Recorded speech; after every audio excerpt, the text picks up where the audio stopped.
Bienvenidos un día más a los estudios de Marcos, el Evangelio de Marcos. Estamos hablando de uno de los temas principales que está resaltando este Evangelio, la misión de Dios. Hemos hablado por muchas ocasiones de qué se trata esta misión, pero hoy estamos en el capítulo 13. Un año difícil que hemos vivido, estamos cerca a la Navidad. Octubre, estamos pasando este 15 de octubre. Algunos dicen ya quedan unos cuantas semanas para la Navidad. Cuando miramos acerca de este evento de la Navidad, todos recordamos las canciones, el panetón en mi país, el chocolate, los villancicos, los adornos de Navidad. Algunos por ahí dicen, no va a haber Navidad, se declaran que no va a ser posible. Miren, hay mucha especulación de lo que va a venir en este fin de año. ¿Por qué? Porque este año ha sido un año difícil para todos. El virus ha causado mucha incertidumbre, pero también dolor en los hogares de tantas personas que han fallecido sus seres queridos, en los cuales nosotros también sentimos ese dolor por tener amigos, familiares o consiervos que han partido con el Señor. El futuro es incierto. Tenemos el presente, el pasado no se puede recuperar.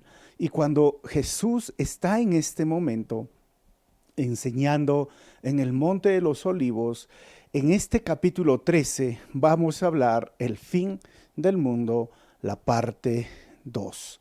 Acompáñame en una oración antes de continuar. Señor, te doy gracias por este día que estamos viviendo, por tu misericordia, por tu amor y por tu gracia. Gracias por darnos la vida, por poder respirar. Si estamos aquí, solo es por ti. Muchos han partido, muchos han dejado familias. Y sabemos, Señor, que la esperanza en nosotros no solo es de este mundo, sino del venidero. Pero también, Señor, ayúdanos mientras estamos aquí a cumplir tu misión. Háblanos a través de estos versículos y usa mi vida para compartir de tu palabra en esta hora. En tu nombre, Jesús, pido esto. Amén. Como les vuelvo a decir, el futuro no podríamos nosotros decirlo con exactitud como es. Obviamente hay personas que se dedican a decir un futuro, estos adivinadores, hechiceros, aquellos que dicen, que recuerdan en diciembre, este año va a ser un año de prosperidad, va a ser un año de éxito, y al final hemos pasado más de 6 meses en casa en algunas circunstancias, en algunos casos, ¿no?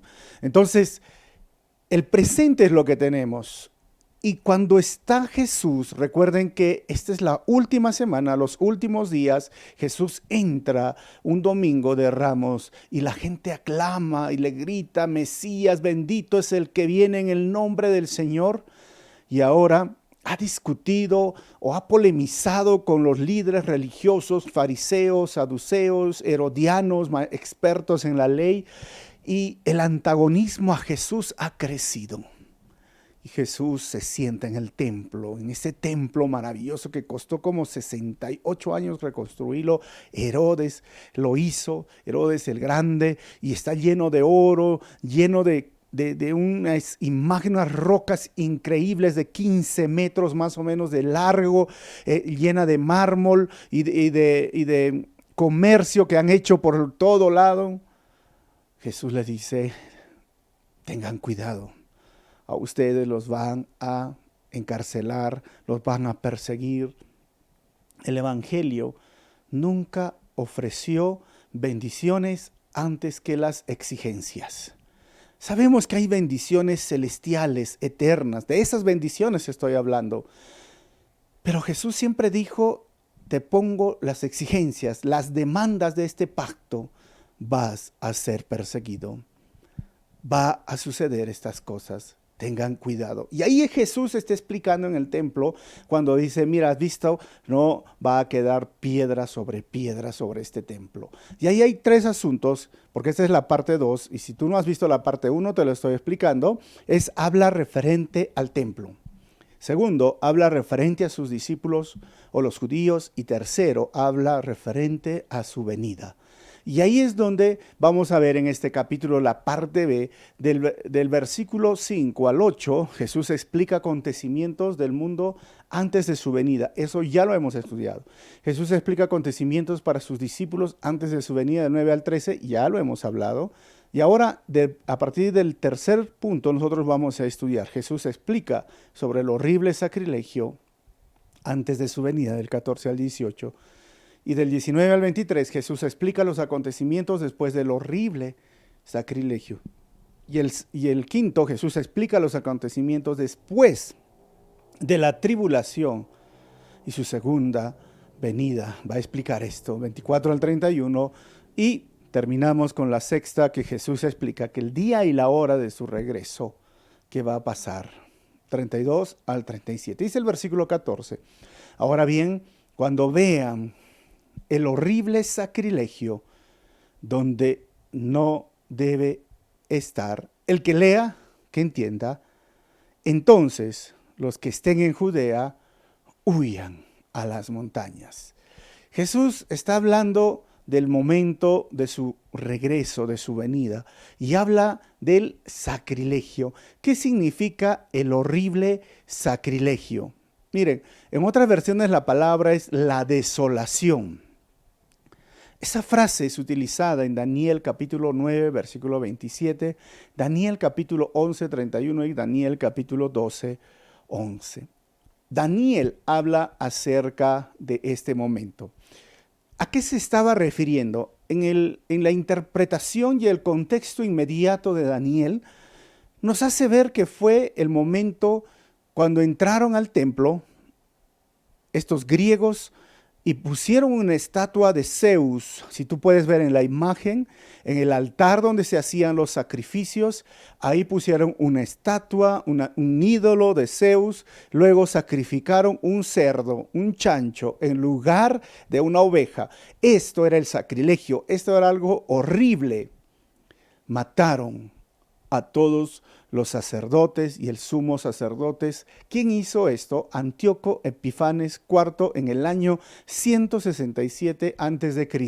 Daniel lo profetizó en capítulo 8, versículo 9 al 14. ¿Y cuándo profetizó esto Daniel? Cuando estaba en los 70 años en Babilonia siendo cautivo, del 586 aproximadamente, o del 605 hasta el 534 que pasó ese tiempo.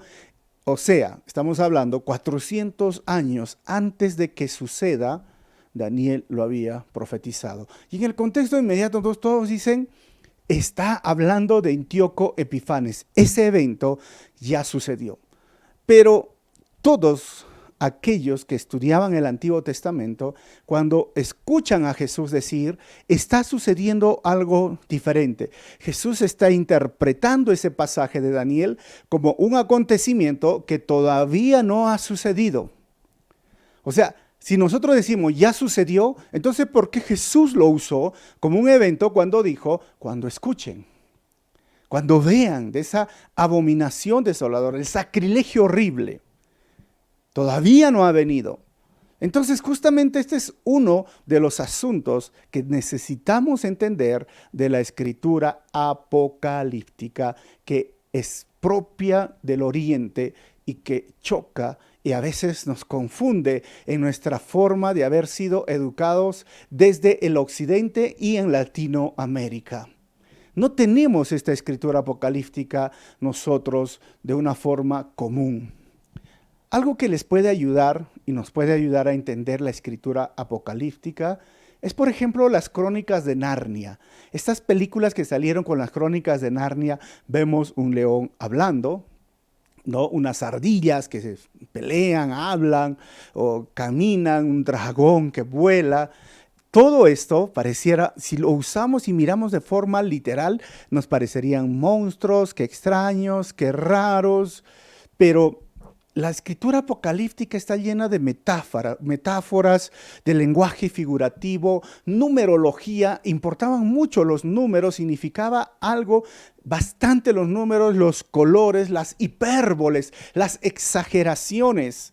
todo esto es un poco difícil para nosotros hoy tratar de entender y tener la interpretación precisa, exacta, y decir que una persona tiene la verdadera interpretación de todos estos eventos, en mi opinión, es ser muy presumido y orgulloso, pero sí hay asuntos de fondo que nos van a ayudar a entender todo lo que Jesús va a decir en Marcos y en los otros evangelios paralelos o sinópticos, Lucas 21, Mateo 24, si quieres leerlo, vas a ver que Jesús está hablando, es escritura apocalíptica, así se llama. Así que Daniel lo hizo, y vamos a leer Daniel capítulo 7, versículos 7 al 8, dice: después de esto, en mis visiones nocturnas, vi ante mí una cuarta bestia, la cual era extremadamente horrible y poseía una fuerza descomunal. Con sus grandes colmillos de hierro aplastaba y devoraba a sus víctimas para luego pisotear los restos. Tenía 10 cuernos y no se parecía en nada a las otras bestias. 8. Mientras me fijaba en los cuernos, vi surgir entre ellos otro cuerno más pequeño. Por causa de este fueron arrancados 3 de los primeros. El cuerno pequeño parecía tener ojos humanos y una boca que profería insolencias. O sea, cuando miramos esto y miramos Daniel y lo que todos decían, bueno, eso ya se cumplió en cierta medida. Y la escritura apocalíptica o las profecías, este versículo y todo lo que está haciendo Jesús y aún lo que estamos estudiando en este capítulo nos muestra que se cumplió.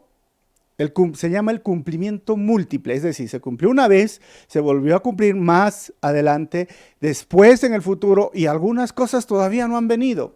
Entonces, ser rígido, estricto, decir, no, ya se cumplió, en mi opinión, viendo lo que dice la Biblia y viendo lo que dice Jesús, todavía no se ha cumplido ese evento. Es decir, Antíoco Epifanes fue una representación, pero no se está refiriendo Daniel exactamente a él, se está refiriendo a este hombre, a esta bestia. Ahora, pareciera un nombre raro con 10 cuernos y de ahí salen 3 cuernos y elimina y tiene ojos. O sea, es extraño, pero todavía falta aparecer. O sea, la abominación desoladora que menciona Jesús en la profanación del templo por los enemigos, podríamos decir que esto sucedió vez tras vez en la historia de Israel. Podríamos decir en el año 597, cuando Nabucodonosor saqueó el templo y llevó cautivos a Babilonia, según Segunda de Crónicas, capítulo 36. Puede ser en el 168 a.C. o el 67 al 68, cuando Antíoco Epifanes sacrificó un cerdo a Zeus en el altar santo del templo. Ahí están las referencias, Daniel 9:27 y Daniel 11:30 al 31. Puede ser el año 70, donde el emperador Tito colocó un ídolo en el lugar donde estuvo el templo y después la destruyó a Jerusalén. El año 38 puede ser porque el emperador Calígula planeó poner su propia estatua en el templo, pero murió antes de lograrlo. Ahora tenemos 4 referencias. Sufrió esa abominación desoladora. ¿Cuál de todas? Por eso digo, esto es uno de los ejemplos de la escritura apocalíptica que nos lleva a ver este tipo de eventos que se cumplieron y se van a seguir cumpliendo, pero habla del futuro. ¿Cómo sería esta bestia? Miren, Apocalipsis habla de esta bestia que tendría esta imagen con Daniel, que sale del mar. Apocalipsis dice tiene 7 cabezas, tiene coronas, pero ¿es verdad esta forma así extraña, con patas de oso, con cuerpo de leopardo? ¿Qué es? O básicamente podríamos decir que es un hombre, una persona. ¿Cómo se llama esta persona? El anticristo o la segunda bestia, porque va a aparecer en el libro Apocalipsis el dragón, el anticristo y el falso profeta. Son una parodia de la Trinidad. Si tú deseas saber más sobre esto, sigue los estudios hoy a las 6:30 o básicamente a las 7, lo transmitimos por el Facebook Live también. Pero esto es una persona y algunos tratan de interpretar si esos 10 cuernos son 10 confederaciones, ¿no? Y están coronados. Y miren, hermanos, hay mucho para hablar y especular, pero Jesús está hablando de un evento que todavía va a venir. En Lucas, el capítulo 21, versículo 20, dice: ahora bien, cuando vean a Jerusalén rodeada de ejércitos, sepan que su desolación ya está cerca. Lucas es el paralelo de Marcos, que está hablando Jesús, y este versículo no lo menciona Marcos, lo menciona Lucas. ¿Y qué significaría? Si diríamos, oye, ya Jesús está viniendo y Lucas narra este versículo, ¿sabes qué? El año 70, el general Tito, que era hijo de Vespasiano, y Vespasiano murió ese año y luego llegó a ser emperador, sitió Jerusalén. Más de 1 millón de judíos fueron asesinados, tanto dentro del templo o en el mismo imperio romano, porque hubo ese conflicto entre los judíos y los romanos. Eliminaron a muchos judíos y estaba rodeado. Entonces se puede decir, ya vino Cristo, porque Jesús está diciendo, los discípulos le están preguntando, ¿cuáles son las señales, Señor? Cuando mira, los van a rodear. Entonces nos rodearon. O sea, ¿ya se cumplió o falta cumplirse? Otra vez regreso al mismo punto. Son versículos que dicen su cumplimiento inmediato, pero todavía falta venir. Y obviamente hay más versículos que nos van a ayudar a entender que por qué miramos que es un evento que va a suceder en estos 7 años que se llaman la tribulación y la gran tribulación. Segunda de Tesalonicenses, el capítulo 3 dice, no se dejen engañar de ninguna manera, porque primero, ojo, primero tiene que llegar la rebelión contra Dios y manifestarse el hombre de maldad. ¿Quién es este? El anticristo, el destructor por naturaleza. Este se opone y se levanta contra todo lo que lleva el nombre de Dios o es objeto de adoración, hasta el punto de adueñarse del templo de Dios y pretender ser Dios. Cuando leímos este versículo, o estos versículos, bueno, surgen las personas diciendo, pero no hay templo. ¿De qué templo estás hablando? Si el anticristo, si va a ser la abominación desoladora, tendría que haber otro templo. En este momento, en este año 2020, no hay templo. Sí, no hay templo. Y hay unas doctrinas que se oponen a que estos eventos van a suceder antes o después, perdón, estos eventos van a suceder después que la iglesia es arrebatada y dicen, no, la iglesia va a pasar la tribulación y al final va a ser llevada. No existe un arrebatamiento, no hay un rapto, esa doctrina no se puede respaldar. Pero mira lo que está diciendo, va a haber un templo. Y algunos dicen, pero no hay. Pero esas doctrinas surgieron en la Reforma y después de la Reforma, cuando ni siquiera existía la nación de Israel. Pero en el año 1948, justo en mayo, regresaron, la ONU les dio una porción de lo que es de su tierra, lo demás lo conquistaron, hicieron guerras, pero hoy se está hablando de la construcción de un tercer templo. Ellos decían, pero si ni siquiera existe Israel, ¿de qué están hablando? Pero ya se cumplió. Y ahora dicen, no, ya no atacan esto, sino atacan, esto si alguien se inventó, una señora por ahí, una persona por ahí. Miren, Daniel capítulo 12, versículo 11. A partir del momento en que se suspende el sacrificio diario y se imponga el horrible sacrilegio, transcurrirán 1290 días. ¿Transcurrirán para qué? Para que llegue el príncipe. Y ahí están las 70 semanas de Daniel. Hablando primeramente, el decreto de restaurar el templo, habla que van a suceder 69 semanas. Marzo 14 del año 445 vino el decreto de Artajerjes en Nehemías capítulo 2, versículo 1 al 8. Y en abril 6, según Sir Robertson, el año 32 después de Cristo, es la entrada triunfal, lo que estamos estudiando esta semana, estos versículos. El Mesías, el príncipe, sería sacrificado. Lucas 19, 28, 40. El Mesías es cortado en este periodo, en la cruz del Calvario, y luego viene la etapa de la iglesia. Falta una semana. Lo pueden ver en Daniel esto. Esta es la edad de la iglesia. Y después va a venir el príncipe que ha de venir. Eso se llama el arrebatamiento, donde Jesús viene por su iglesia. Luego, la última semana de las 70, porque son 69, queda una semana, va a haber lo siguiente. Media semana, dice Daniel, 3 años y medio, allí va a ser la abominación desoladora, y después de esto va a haber 3 años y medio o 1260 días, es decir, se completa una semana, 7 años, y el Mesías, Jesucristo, regresa por segunda vez. En el arrebatamiento viene por su iglesia en las nubes, y en la segunda venida de Cristo viene con, escuchen esto, por su iglesia, arrebatamiento, con su iglesia en la segunda venida de Cristo. ¿Cuál es la otra diferencia? En el aire, Pablo dice, en un abrir y cerrar de ojos nos vamos con el Señor y nos veremos en el aire. En la segunda venida, Él pone sus pies en la tierra. El arrebatamiento habla de que va a ser en un momento, un instante, así rapidísimo. Pero la segunda venida de Cristo va a venir en las nubes, va a ser con rayos, con truenos, todo ojo lo verá.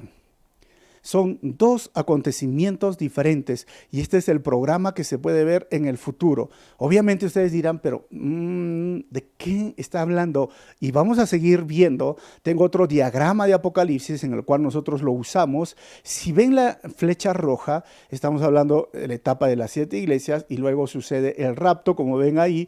Y ahí tengo el tribunal de Cristo que habla del capítulo 4 al capítulo 19. Está encerrado en un círculo, y en esta flecha amarilla es donde debería de suceder este versículo que habla Jesús. Y luego viene la segunda venida, que viene con su iglesia y pone los pies en la tierra, y ustedes pueden ver el programa más adelante, que viene milenio y los cielos nuevos, la tierra nueva. Esto es lo que va a suceder. ¿Por qué? Porque en ese evento llamado tribulación se van a abrir 7 sellos que van a traer 7 trompetas y van a derramar las 7 copas de la ira. Y luego tiene un proceso, ¿cómo les diríamos? Una etapa diferente. Es decir, que cuando habla de las copas de la ira, habla de un juicio total sobre la iglesia, sobre la tierra, y los otros son parciales, una cuarta parte de la tierra, una tercera parte de la tierra. Eso nos indica que esta es la idea que el Señor está dando a revelar a Juan, y nos muestra que son eventos que van a suceder uno tras otro, uno tras otro. Ahora, la gran pregunta es, ¿la iglesia va a estar ahí? La iglesia va a pasar todos esos juicios de donde el agua se va a convertir en sangre, donde van a morir todos los animales del mar, todos, donde el agua se volverá amarga, donde van a caer este tipo de granizo con fuego, o pueden ser los meteoritos, o vamos a ser nosotros también castigados, o con estas vamos a ver lo que van a salir este tipo de seres demoníacos con cara de hombre, con cuerpo de langosta, con cola de escorpión, que van a ir picando a varios habitantes, y les van a salir, se les va a hinchar la pierna y van a tener dolor, fiebre, vómitos, y van a tener que estar sufriendo, gritando, van a buscar la muerte, y por 6 meses la muerte no va a suceder. Esto va a pasar la iglesia, va a pasar hambre, va a pasar destrucción. Miren, todo esto, los tumores que les van a venir, el sol va a radiar más fuerte al punto de que va a quemar a las personas, su piel las va a quemar. Esto es lo que dice Apocalipsis. ¿Todo esto va a pasar la iglesia? Nos volvemos a preguntar. Entonces Jesús dice, este evento no ha venido, la abominación desoladora. Pero como le decía, la persona dicen, pero no hay templo. ¿De qué estás hablando? Miren, esta es la imagen del templo. Es una maqueta de lo que ya se piensa construir. Pero lamentablemente, si ustedes ven la imagen, ahí está el muro de los lamentos, ven personas ahí abajo, y en la parte de atrás ven ahí este domo de la roca, de esta mezquita de la roca. ¿Y qué significa? Ahí lo tengo una foto más cerca. Este es el lugar de los musulmanes que está encima de lo que consideraban que era la construcción del templo. Porque recuerden que no quedó piedra sobre piedra, entonces ahí lo construyeron. Este lugar es sagrado para los musulmanes porque piensan que ahí su profeta, Mahoma, ascendió al cielo en un burro. Y por eso hacen peregrinación ahí y no lo quieren devolver. Y por eso existe lo que se llama el muro de los lamentos. O sea, yo tengo otra foto un poco más, diríamos, desde arriba, con el dron que fui y saqué. No, hermano, no saqué. Entonces, hay una flecha roja, ven ahí, ese es el muro de los lamentos. Esa parte es donde les pertenece a Israel y la otra parte donde está, miren, es como un muro que simplemente el vecino, ya es Palestina o les pertenece a los árabes. ¿Ok? Entonces, ¿cómo se va a arreglar esto? Está más cerca y pueden ver ahí las personas están en el muro de los lamentos. Ahora tengo una foto aérea. ¿Dónde está el muro? Ahí abajo, en este flecha amarilla y la flecha roja, si ustedes ven ahí, ese espacio es lo que se supone, y esto es una especulación obviamente, pero algunos dicen, ahí es donde se construyó, ahí estaba el templo, y ahí quieren levantar un templo, pero como les dije, esto es parte de los árabes, y el templo quedaría de esta forma. No tenemos que destruir, dicen hoy día, a esta mezquita de la roca, porque podemos construir el templo al costado y esta línea roja, levantamos un muro y se acabó el problema. Básicamente tengo una foto de lo que sería el templo y dicen, estamos en el lugar correcto y esa parte roja sería el domo, es decir, podrían habitar ahí los dos. La vaca alazana o la vaca roja ya ha sido hoy otra vez, diríamos, producida o criada para estar en los sacrificios. Ya hay un grupo de los judíos que tiene todos los elementos para este tercer templo. Pero el gran problema es esto, ¿no? Como les dije, es parte de los árabes. Es como el terreno del vecino, el que está a tu lado. Y tú le dices, vecino, le quiero comprar su terreno. Imposible. Acá se me apareció la Virgen, no sé. Acá es donde el profeta ascendió, no te lo puedo vender. Y ahí va el conflicto. Pero este año ha sucedido cosas interesantes, hermanos. Por primera vez hemos visto algunos estados árabes o algunas naciones árabes dándose la mano con el secretario o es como el presidente de Israel. Entonces las negociaciones van avanzando, la paz se va a ir logrando. Y aquellos que decían, no va a ser posible, no te sorprendas si un día dicen, bueno, vamos a dividir este lugar y vamos a construir un templo. ¿Y qué va a decir? ¿En qué va a quedar? Todos aquellos que dicen, no, la iglesia va a pasar la gran tribulación porque lo que está diciendo de Daniel, eso ya se cumplió, eso no es en el futuro. Pero si Jesús mismo lo dijo, que va a suceder, todavía no ha sucedido y el que lea que entienda. Entonces necesitamos tener una correcta interpretación de lo que va a venir porque está hablando en una escritura apocalíptica. Y miren, dice el versículo 15. Y miren, porque está hablando para Israel. El que esté en la azotea, no baje ni entre en casa para llevarse nada. Yo no tengo azotea en mi casa, pero ¿sabes quiénes tienen azotea? Israel. Muchos pueblos tienen azotea. 16. Y el que esté en el campo, no regrese para buscar su capa. Yo no tengo campo, pero en Israel hay mucho campo. 17. Ay de las que están embarazadas o amamantando en aquellos días. Oren para que esto no suceda en invierno. Bueno, en Arequipa o en muchas partes del mundo el invierno es como que no es real. Estas palabras son para algo local o son algo universal. Y eso hay que preguntarnos cuando hacemos una interpretación. ¿Cómo podría haber invierno en la selva? Aún en Arequipa no tenemos casi esa diferencia de las temporadas como en Lima, en otras ciudades. Aquí todo el año tenemos sol. Entonces está hablando de algo local en Jerusalén. Por eso dice 1 Tesalonicenses capítulo 4, versículos 16 al 17, dice, el Señor mismo descenderá del cielo con voz de mando, con voz de arcángel y con trompeta de Dios, y los muertos en Cristo resucitarán primero. Ese es el arrebatamiento. 17, luego los que estemos vivos, los que hayamos quedado, seremos arrebatados junto con ellos en las nubes. ¿Dónde? En las nubes, hermanos. No, Jesús va a poner su pie acá en la tierra. En las nubes para encontrarnos con el Señor en el aire y así estaremos con el Señor para siempre.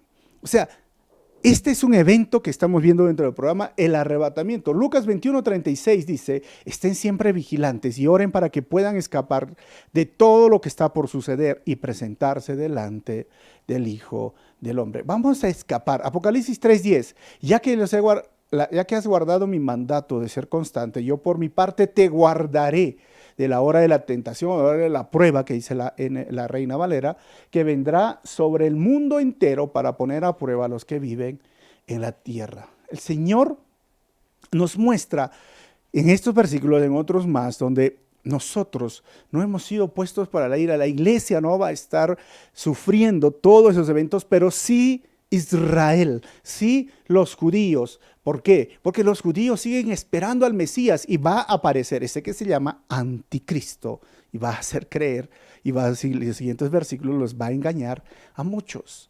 Pero para nosotros no. En el Antiguo Testamento tenemos Enoc, que es un tipo de el arrebatamiento, es decir, una persona que no muere y que ha sido arrebatada. Elías es una persona que no ha muerto y ha sido arrebatada. O sea, hay figuras en el Antiguo Testamento de que va a haber un arrebatamiento. Y siempre que el Señor juzgó, o puso a prueba, como lo quieren llamar, la tierra o alguna ciudad, siempre sacó a los justos. Ejemplo, Sodoma y Gomorra, dijo, tiene que salir Lot. Y vino fuego del cielo, y cuando salió la familia de Lot, la Sodoma y Gomorra fueron destruidos. El diluvio, 8 personas fueron salvadas, rescatadas, pero murieron miles y miles de personas. Ahora, ¿será posible que nosotros, que guardamos la venida del Señor en el arrebatamiento, que nosotros que estamos esperando, bueno, vamos a pasar todos esos 7 años de tribulación y de gran tribulación, o son eventos diferentes? Bueno, vamos a seguir leyendo y voy a responder esa pregunta al final. Jesús explica los acontecimientos después de ese horrible sacrilegio. Dice 19, porque serán días de tribulación. Esto vamos a pasar a la iglesia, como no lo ha habido desde el principio, cuando Dios creó al mundo, ni la habrá jamás. O sea, está hablando de todo lo que dice Apocalipsis. 20, si el Señor no hubiera acortado esos días, nadie sobreviviría. Eso significa un periodo corto, 7 años, o 3 años y medio. Pero por causa de los que Él ha elegido, los ha acortado. Y ahí va, elegido, esta palabra detonará a aquellos que dicen que no, la iglesia va a pasar la gran tribulación. El asunto de la elección y la predestinación, muchas personas no la entienden. Por ejemplo, Efesios capítulo 1, versículo 4, dice, Dios nos escogió en Él antes de la creación del mundo para que seamos santos y sin mancha delante de Él en amor. Muchos hablan este término de la elección y la predestinación como que Dios eligió y predestinó a muchos para el infierno y a muchos para el cielo. Esto no es algo que sustenta en la Biblia en su totalidad. Si lees Romanos 8 o lees Romanos 9, y aún en Romanos 9 está hablando de una nación que eligió. Pero si lees Romanos capítulo 10, le pone en el hombre que elige, o sea, el hombre responde a la oferta de la salvación. Todo aquel que invocar el nombre del Señor será salvo. O sea, ¿yo puedo invocar el nombre del Señor? Sí. Como el ladrón que estuvo en la cruz y le dijo a Jesús, Jesús, acuérdate de mí, estás invocándome a mí. Bueno, sabes que conmigo estarás en el paraíso. O sea, ¿está en el hombre o está en Dios? Entonces hay muchas personas que no entienden estas paradojas que encontramos en la Biblia, o lo llamamos pares dialécticos, escritura oriental y no interpretación occidental. Y una de las cosas que tienes que ver de la elección y la predestinación es que la meta de la elección y la predestinación, según lo que dice el versículo 4, es para que tú seas santo. No para que andes discutiendo y queriendo. Me da pena muchas personas y me da tristeza que hay cristianos que quieren discutir con otros cristianos sobre sus doctrinas y creen que tienen la doctrina correcta y se hacen llamar la gran mayoría de este grupo los reformados. Somos de la iglesia reformada y reformados, siempre reformándose, o los neocalvinistas.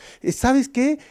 Lo único que quieren es discutir y hacerte pensar que no sabes nada de la Biblia y que estás en otro extremo. Eres tan ignorante de la Biblia por creer cosas que no tienen sustento. Y la meta de la elección y la predestinación, que obviamente la estudiamos y la enseñamos porque esto dice la Biblia y lo creo, es que tú y yo seamos santos y sin mancha delante de Él. La meta no es discutir y la meta no es pensar que tu doctrina es mejor. Y como decía el pastor Chuck, mira, si tu doctrina es mejor, pues me alegro por ti, pero quiero verlo reflejado en tus frutos.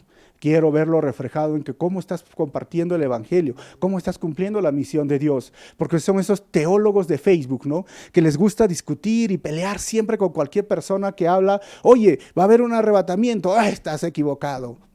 No, ¿sabes qué? El hombre responde a la oferta de la salvación. Estás equivocado. ¿Y dónde está la elección y la predestinación? Obviamente que Calvary Chapel no trata de conciliar esos eventos. Simplemente enseñamos la Biblia tal como está. Y yo sí creo que he sido elegido. Yo sí que he crecido predestinado y elegí ser predestinado el momento que respondí a la oferta de la salvación. El Señor abrió mis ojos y yo elegí, Señor, yo quiero esto, porque hubiera elegido no seguirlo. Pero dice, no, eso no puedes hacer, o que es irresistible. No, sí se puede resistir. Este pueblo es de dura cerviz, decía el profeta. A los suyos vino y los suyos lo rechazaron. Por eso es que entenderlo desde esa perspectiva occidental de la reforma, y aun cuando no existía la nación de Israel, y aun cuando ellos tenían una posición basada entre la tesis, la antitesis y la síntesis, hoy ha sido influenciado muchas partes de Latinoamérica porque la teología vino del occidente, pero estamos orando y siempre miramos en la Biblia que salga una teología latinoamericana, pero no mirando tanto el occidente, no, sino mirando el oriente, y miramos que ahí hay pares dialécticos, paradojas, que es difícil muchas veces de entenderlo porque no es parte de nuestra cultura, pero la Biblia resalta, enseña y muestra las dos verdades y podemos vivir con esas dos verdades y no tenemos que andar discutiendo cuál verdad es mejor, o esto es verdad o esto es mentira, o yo te gano y tú pierdes, yo soy el sábelo todo y tú no sabes nada. Esto no refleja a Cristo. Así que Jesús dice, por esto va a ser cortado. A veces esos días, ¿no? Y a veces, hermanos, nos atraen los beneficios del evangelio, pero ignoramos las responsabilidades del evangelio. Versículo 21, entonces si alguien les dice a ustedes, miren, aquí está el Cristo, o miren, allí está, no lo crean. ¿A quién? A ellos que están esperando el Cristo. 22, porque surgirán falsos cristos y falsos profetas que harán señales y milagros para engañar, de ser posible, aún a los elegidos. Así que tengan cuidado. Los he prevenido de todo. ¿Cómo puedo distinguir que hay un falso profeta, un falso Cristo? Primero en Juan 4:1 dice, queridos hermanos, no crean a cualquiera que pretende estar inspirado por el Espíritu, sino sométanlo a prueba para ver si es de Dios. Porque han salido por el mundo muchos falsos profetas. ¿Sabes cuál tienes que hacer tú? Somételo a prueba. Obviamente por ahí alguien te dirá, ¿y tú quién eres para juzgar? Oye, tal predicador, mira, es un falso profeta, el que está saliendo en la televisión, en enlace televisión. No, ¿y tú quién eres para juzgar? Pero la Biblia misma me está diciendo que yo tengo que probar si realmente son. Yo tengo que ver. ¿En base a qué? Su doctrina está de acuerdo a la palabra. Segundo, su predicación está exaltando a Cristo o se está exaltando a sí mismo. Porque miren, ellos predican y lo único que hacen es alabado sea yo. No, alabado sea Cristo. Y tercero, sus frutos. Ve sus frutos. O sea, esas predicaciones, esas profecías se han cumplido. Si no se han cumplido, son falsos profetas y punto. No tienes por qué tenerle miedo ni decirle, y el ungido. Eso no tiene nada que ver, esa frase de que el ungido no puedo de hablar ni debo de hablar, porque ellos te han puesto ese versículo en tu cabeza diciendo, no hables contra el ungido. Pablo, en 1 Timoteo, el capítulo 13 y Tito, el capítulo 1, dice, ustedes tienen que evaluar a sus líderes. Tenemos que juzgar a los de la iglesia, no a los de fuera de la iglesia. Y aquí Juan dice, pruébalos. No les creas fácilmente y van a venir y van a engañar. Quinta parte, Jesús explica los acontecimientos, versículo 24. Pero en aquellos días, después de esa tribulación, se oscurecerá el sol y no brillará más la luna. Oscuridad, hermanos. Se apagó todo. Versículo 25. Las estrellas caerán del cielo y los cuerpos celestes serán sacudidos. Algo así como esto, miren. ¿Será esto lo que caerá? Va a venir un día final, el apocalipsis, donde estos cuerpos celestes o son meteoritos van a caer a la tierra, versículo 26. Y entonces dice, verán entonces al Hijo del Hombre venir en las nubes con gran poder y gloria. 27. Y él enviará a sus ángeles para reunir de los cuatro vientos a sus elegidos. Pero estas son la iglesia. Miren, si tú lees Apocalipsis, ya la iglesia no está ahí. Obviamente está hablando de Israel. Y desde los confines de la tierra hasta los confines del cielo. ¿Por qué? Cuando Jesús venga, va a venir con su iglesia montado en un caballo blanco, con una capa roja, y en su muslo decía, Rey de Reyes, Señor de Señores. Viene como un guerrero donde todo ojo lo verá. ¿Eso cuándo va a ser? Después de la desolación o de este horrendo sacrilegio. Quedan 3 años y medio y al final Él va a venir y todo ojo lo verá con resplandor. 28. Aprendan de la higuera esta lección. Tan pronto como se ponen las tiernas, sus ramas, y brotan sus ojos, ustedes saben que el verano está cerca. ¿Quién es la higuera? Representado Israel. Si hubiéramos hecho este estudio, hermanos, no sé, 80 años atrás, 100 años, diríamos, falta mucho, porque Israel ni siquiera existe como nación. O sea, existía un pueblo de Israel, pero no existía la nación de Israel. Hoy existe, por derecho, una nación de Israel. Daniel capítulo 12, versículo 11, a partir del momento en que se suspende el sacrificio diario y se imponga el horrible sacrilegio, transcurrirán, ¿cuánto? 1290 días. ¿Cuánto es? 3 años y medio. 3 años y 6 meses, y el Señor Jesús viene por segunda vez y todos lo van a ver. 29. Igualmente, cuando vean que suceden estas cosas, sepan que el tiempo está cerca a las puertas. Les aseguro que no pasará esta generación hasta que todas estas cosas sucedan. Y ahí va el asunto. Versículo 31. Y el cielo y la tierra pasarán, pero mis palabras no pasarán. Versículo 32, y tenemos la última parte. Jesús explica que el día y la hora de su regreso, pero en cuanto al día y la hora, nadie lo sabe, ni siquiera los ángeles en el cielo, ni el Hijo, sino solo el Padre. Hay algo interesante acá, si se están dando cuenta. Primero dice, mira, lo van a ver, y ahora dice, pero no saben el día ni la hora. Pero Daniel dice que apenas suceda este horrible sacrilegio, van a pasar 3 años y medio. Entonces, ¿cómo es que Daniel dice que va a pasar 3 años y medio, pero ahora dice, nadie lo verá, nadie sabe?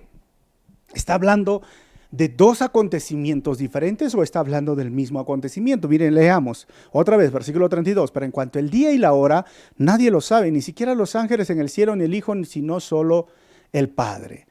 Y cuando se lee este versículo, hay reacciones típicas en el mundo. Primero, dice, nosotros no sabemos cuándo Jesús vendrá, así que no importa en verdad, si viene, no viene, no me importa. Bueno, segunda reacción, no sabemos cuándo Jesús vendrá. Así que debemos de averiguarlo y fijar la fecha.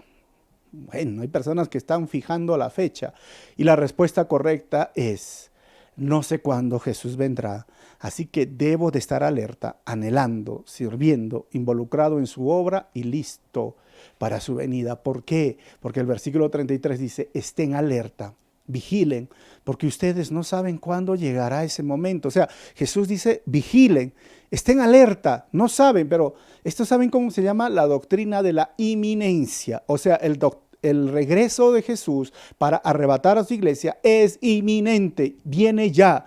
No pasará esta generación. Esto ha ayudado por muchos siglos y por muchos años a la iglesia en 3 asuntos muy importantes. En guardarse para la venida del Señor, moralmente, en santidad, decir, Señor, ya vienes, llévame. Segundo, en cumplir la misión de Dios, predicar y predicar el evangelio, porque la venida ya viene Cristo, tu familiar se va a quedar. Entonces, es inminente, tengo que hacerlo. Y tercero, para que nosotros podamos entender que somos esa iglesia del Señor que puede ayudar a los demás, porque el Señor viene y necesitamos estar sirviendo, obrando, trabajando, esperando. Pero sin esa doctrina de decir, no, la iglesia va a pasar la gran tribulación. ¿La iglesia va a pasar la gran tribulación? Miren, es interesante porque la enseñanza de Jesús es que se necesita preparación, no cálculo. Tampoco caigas en ese lado del cálculo, porque esta generación no pasará. Por eso yo les decía, ¿no? Mire, si es el año 48 y estamos hablando del 2028, serían 80 años, una generación. Pero si le restamos, Jesús viene después, al terminar los 7 años, eso significa que si viene por segunda vez el 2028, tendríamos que restarle 7 años, que sería el 2021. Estamos 2020. ¡Oh! El arrebatamiento del 2021, no. Es caer otra vez en ese error de muchas personas de cálculos tras cálculos que por muchos años han cometido errores en toda la historia. No lo vamos a hacer, solo estar preparados a diario. Versículo 34. Es como cuando un hombre sale de viaje y deja su casa al cuidado de sus siervos, cada uno con su tarea, y le manda al portero que vigile. Y miren lo que dice Jesús. Pone esta parábola, esta idea, dice, Jesús es el hombre que sale de viaje. Su siervo, tú eres siervo del Señor, ¿ok? Tienes una tarea que cumplir. No nos deja de vagos, ociosos, flojos. Oh, Cristo ya viene, no voy a trabajar. Cristo ya viene, no voy a hacer nada. Solo me voy a alejar del mundo y voy a esperar. No, le manda al portero que, mire, versículo 35, por lo tanto, manténganse despiertos, porque no saben cuándo volverá el dueño de la casa, sea al atardecer o la medianoche o al canto del gallo o al amanecer.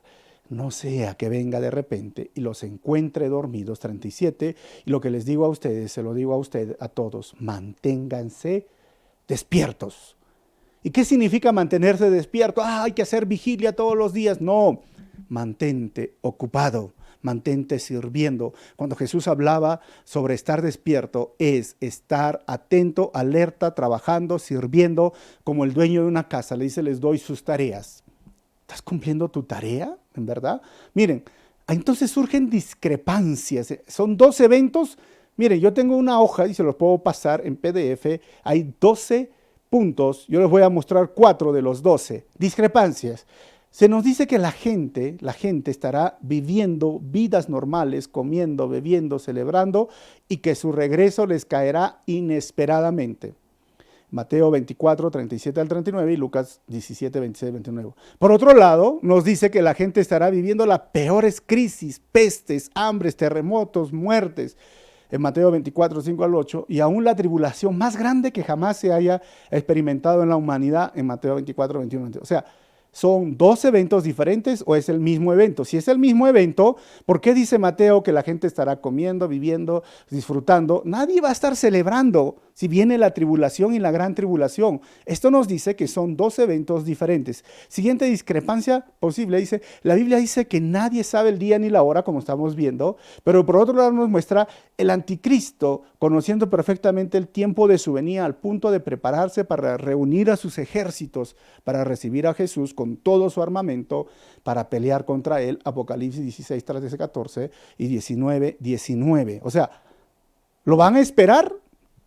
Pero si dice que nadie sabe el día y la hora, por supuesto, son 2 eventos. Uno está hablando del arrebatamiento, otro de la segunda venida de Cristo. Ahora, siguiente, la Biblia nos enseña que nos animemos unos a otros con la expectativa del regreso de Jesús en 1 Tesalonicenses 4, 18 y Tito 2, 13, y que lo anhelemos, Apocalipsis 22, 20.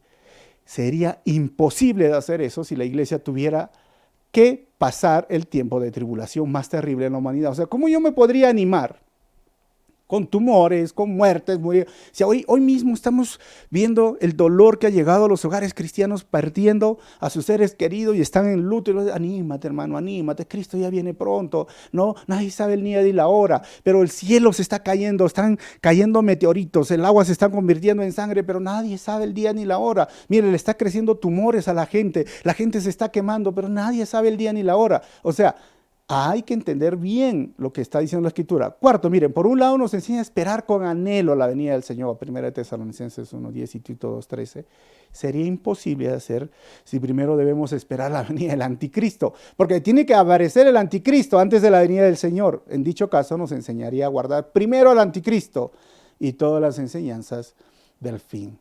Miren, tengo 12 de estas, y si tú deseas, escribe ahí en el WhatsApp o perdón, en el Facebook Live donde está saliendo, di, por favor envíenme una copia y yo se los envío por el Messenger a cada uno de los que quiere con todos los versículos. Termino este capítulo, hermanos, haciendo un resumen de todo esto. Todo el capítulo 13 de Marcos nos dice cómo vivir mientras esperamos la venida de Cristo. Primero, no nos dejemos confundir por declaraciones confusas ni interpretaciones vanas de lo que ocurrirá. Segundo, no debemos temer hablar a otros de Cristo, no debe importarnos lo que puedan decirnos ni hacernos, según lo que dice el versículo 9 al 11.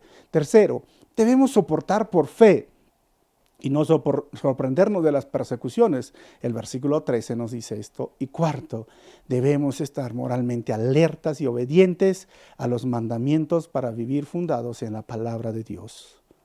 Así que, hermanos, recuerden esto.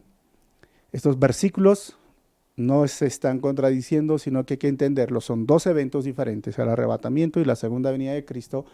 Y hay que entender la escritura apocalíptica. Y tercero, hay que entender el Antiguo Testamento. Hay que ver el Apocalipsis y entender toda la Biblia.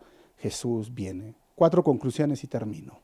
Primero, este capítulo no ha sido puesto para discutir, sino para estar preparados para el regreso de nuestro Señor. Segundo, estar preparado es estar sirviendo en la iglesia, estar involucrado en la misión de Dios, predicando su palabra y amando al prójimo. Tercero, la doctrina de la inminencia ha ayudado a cada generación a cumplir la misión de Dios. Y cuarto, debemos despertar y anhelar el regreso de Cristo en santidad, pero debo seguir haciendo planes para cumplir la misión de Dios. Cristo viene pronto, hermano. Prepárate. Vamos a orar. Señor, quiero darte las gracias porque me has salvado y me has rescatado. Y no he sido puesto para experimentar ese programa que viene de la tribulación y la gran tribulación. Si estoy vivo, y como lo creía el apóstol Pablo en Tesalonicenses, en un abrir y cerrar de ojos, seré llevado, no por mis obras, sino por la obra que tú hiciste en la cruz. No por lo que merezco, sino por tu gracia. Y si muero, moriré en ti, y mi cuerpo primeramente será resucitado. Y estaré contigo por toda la eternidad. Pero mientras estoy aquí, quiero guardarme moralmente, Señor. Quiero seguir predicando, quiero seguir sirviendo, quiero seguir ayudando al prójimo, quiero seguir, Señor, haciendo tu obra y cumplir tu misión cada día. Ayúdanos, Señor, siempre a entender este libro, a estar preparados, pero no para contender ni discutir. Ayúdanos a entender estos versículos para nosotros guardarnos en santidad y no para estar sintiéndonos mejores que otros. Que tu gracia esté con nosotros. Vienes pronto y viene tu galardón. Señor, queremos recibir esas coronas, esos galardones. Gracias por este estudio. En tu nombre oramos así, Señor. Amén. Dios te bendiga, nos vemos el próximo domingo. Si el mensaje ha sido de bendición, no te olvides compartir a tus amigos por las redes sociales. Y si deseas ofrendar o diezmar para que la iglesia siga cumpliendo la misión de Dios, ahí va a salir la forma en que lo puedes hacer.